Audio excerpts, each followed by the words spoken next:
I was one who never really believed in social media. I actually ran around my school taking devices from kids, chastising them for being on their technology, because I just never really saw the value in social media. And it wasn't until 2009 that I got on Twitter. And I only got on Twitter to communicate. You won't find an effective leader who's not an effective communicator.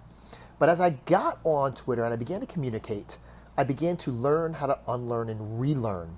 And that's where we really began to improve the work at my former school. But back in 2009, what we really learned, and what I learned, was the power and outcomes if we tell our story. If you don't tell your story, someone else will. And when someone else tells your story, it's not the one you want told. In today's frenetic world, we don't have 30 minutes to be interrupted. I'm sorry, we don't have 30 seconds to be interrupted, but we have 30 minutes to hear a great story. Stories link us and our communities together. So why tell a story? Yeah, we want to improve the work, we want to share work, but why tell a story? Stories are distinctly human. They're hardwired into our DNA. We've been writing stories since the beginning of time via cave paintings. Stories activate the emotional part of the brain, and they also aid in memory. To take it a step further, research has shown how storytelling impacts the brain, whether it's through neural coupling. A story activates the part of the brain that allows the listener to turn the story into his or her own ideas and experiences. This is neural coupling. Then there's mirroring. Listeners will not only experience the similar brain activity to each other, but also to the speaker.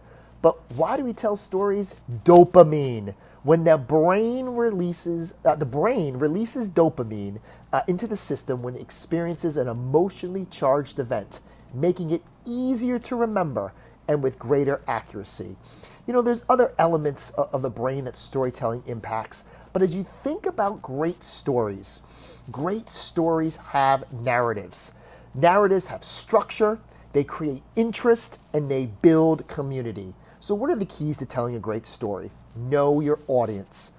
Different stories will resonate with different people. Your best storytellers are your kids. The second best storytellers are your teachers. If you're a leader and administrator, leverage the stories of your teachers and kids. The best stories contain subtle messages. It's not about bragging about how great you are. It's about creating that narrative that has a subtle message. Great stories are inspiring. Yeah, achievement's important, but people don't really want to hear about increasing achievement, and they don't really make good stories. Tell inspiring stories. The best stories are about truth, being honest, being transparent. Taking all those elements, the best stories build a promise. It's about creating value, trust, transparency, and creating relationships. In the end, you all have a choice in the digital age. You have a choice to become the storyteller in chief. And why wouldn't you? Great stories happen in our classrooms, schools, districts, organizations every single day. People crave for those stories. They want to be uplifted. Stories build belief. They build those important relationships.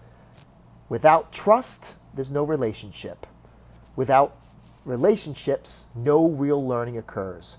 Use the power of stories to convey a message, a true narrative of all the great things that happen in our schools.